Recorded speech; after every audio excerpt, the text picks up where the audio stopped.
Good afternoon po sa inyong lahat. Batiin natin ang mga katabi natin. Good afternoon. Tayo po ay nasa ika-5 linggo sa karaniwang panahon, mga kapatid. Alam mo ninyo, kauuwi lang ho namin ngayong tanghali ng ating mga lingkod sa simbahan para sa aming 2 araw na evaluation and somehow part of planning para sa ating mga gawain sa simbahan. At napakaganda ho ng mga pagbasang ito ngayon. Pag sinabi natin kasing mga lingkod, opisyales, officers, parang lahat naman tayo ay mayroong ganitong karanasan. Pag tayo ay napipili, pag sinabing napili, hindi lang sa isang posisyon. Halimbawa, ikaw ang napiling bigyan ng ganitong bagay. Ikaw ang napiling magkaroon ng ganyang mukha. Ikaw ang nabigyan ng pagkakataong magkaroon ng ganyang kulay. Alam nyo, may mga taong ang sasabihin ay ganito. Sabihin nyo nga po sa katabi ninyo, hindi bagay sa'yo. Sabihin nyo po sa katabi ninyo, hindi bagay sa'yo. Kailan kayo huling nakarinig ng ganyan, na nung nagsuot ka at sinabi mong, tignan mo, at ang sabgot sa'yo, ay, di bagay sa'yo. Di bagay sa'yo yung kulay ng buhok mo ngayon. Hindi bagay sa'yo yung suot mo ngayon. Hindi bagay sa'yo yung ganyang bagay. Hindi bagay sa iyo. Alam niyo mga kapatid, huwag na kayong maghanap ng iba. Kung minsan, aminin natin, tayo ang unang nag-iisip niyan sa sarili natin. Tayo ang unang nagsasabi niyan sa sarili natin. Kapag tayo ay nabigyan ng pagkakataon, kapag tayo ang nabiyayaan, kapag tayo ang napili, minsan tayo ang unang umaatras at ang sasabihin natin, I am not worthy. Hindi ako bagay. Alam niyo ho, yan ang naramdaman ni Isaías at ni Pablo sa ating una at ikalawang pagbasa ngayon. Remember si Isaías, 700 years before Christ, tinawag siya ng Diyos na maging propeta. Ano ang narinig natin sa ating unang pagbasa? Anong pakiramdam ni Isaías? Marumi ako. Habang sinasabi ng mga anghel, banal, banal, banal ang kanyang pangalan. Ano ang sabi ni Isaías? I am not worthy. Marumi akong tao.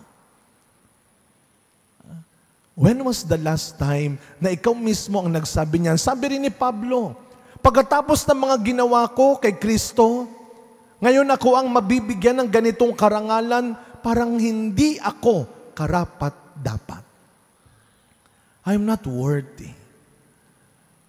Pero wag natin kalilimutan, ano ang sabi ng ating Panginoon sa kanyang mga tinawag, sa kanyang mga pinili, gagawin ninyo ang sasabihin ko. It is not about you. It is always about God. Kaya ikaw ang binigyan ng ganyang katalinuhan, kaya ikaw ang binigyan ng ganyang talento, kaya ikaw ang binigyan ng ganyang pagkakataon, sapagkat mayroong mas higit pang plano ang Diyos sa anumang pagpapalang tinanggap mo. Kaya huwag tayong makakalimot at huwag natin itong tatanggalin sa puso't isipan natin that we are all blessed to become a blessing. Laging merong mas mataas, mas dakilang dahilan ang bawat pagpapalang binibigay ng Diyos sa atin. Sapagkat kapag tayo ay nakalimot na, sisirain, parurumihin, ipapahamak tayo ng anumang maganda at magaling sa atin. Lagi nating tatandaan yan. It is always the will, the plan of God, kung bakit tayo ang meron nito. Yes, you are not worthy. Alam niyo, meron kaming biruan. Sabi nga nung kausap ko, parang masyadong blessed ang Pilipinas ngayon, ang simbahan ng Pilipinas. Ang dami nating mga nagiging bagong obispo ngayon. Of course, we are blessed. Naging kaibigan natin at nakadalaw dito ang pinakabagong obispo. ng Balanga Bataan, si Bishop-elect Father June Sescon, no? Naalala ho ninyo? Sa 25, siya ay ma-ordain na obispo. May kwento hong, ito po'y biro lamang, no? Na may birong kwento noon, matatandang pari, meron daw binirong pare, Father, alam mo, bagay na bagay kang maging obispo. Sabi nung pare, naku, I am not worthy. I am not worthy. Sabay dumukod sa bulsa, but I am very much ready. I am not worthy, but I am very much ready. Kung tatanggalin natin yung biro, maganda yung ganoong ugali. We are not worthy. Kaya walang lugar ang panghuhusga sa kahit kanino man. Sino ang karapat-dapat sa atin? Ikaw, yabang mo naman. Alam ng Diyos kung anong kalokohan mo.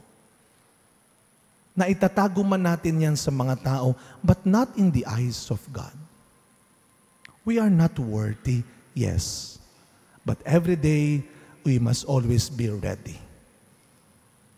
Dahil kahit sa pinakamadilim, maruming sandali ng buhay natin, kaya tayong baguhin kagaya ni Pablo. Kaya tayong ayusin ng Diyos.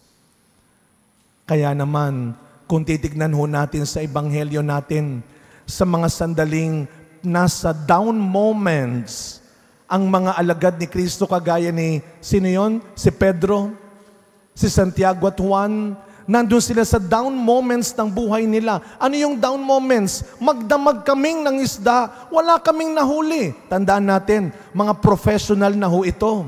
Matagal na itong mga nangingisda at nung mga sandaling iyon, wala silang nahuli. Frustrated, disappointed. Ganyan ang pakiramdam natin kapag may dumarating na mas mabuti, magaling, maganda, malakas kesa sa atin. Matagal na ako, Beko, bakit? Parang mas magaling na siya. Parang mas mabuti siya.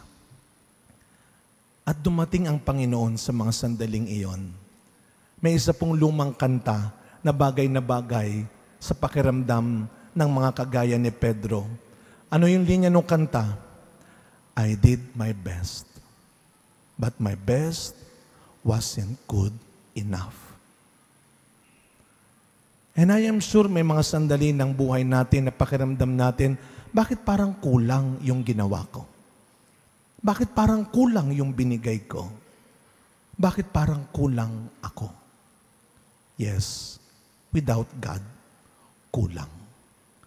Kaya nga, wag natin kalilimutan, napakaganda ng simbolismo. Nung nakita ni Kristo si Simon, ang may-ari ng bangka, anong ginawa ni Kristo? Siya ay sumampa sa bangka ni Simon. At doon siya nangaral. At doon nakilala ni Simon ang kapangyarihan ng Panginoon sa dami ng mga nahuli.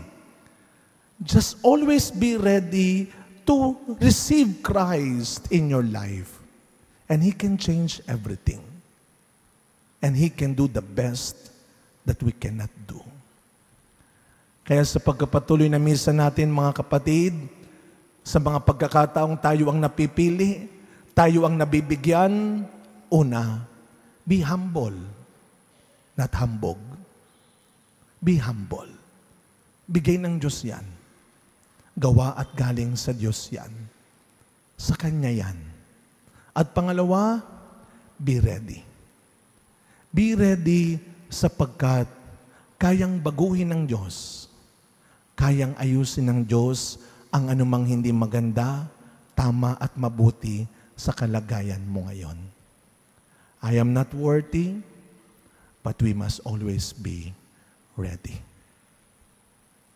Amen. Tumayo po tayong lahat at ipahayag natin ngayon ang ating pananampalataya. Sumasampalataya ako sa Diyos amang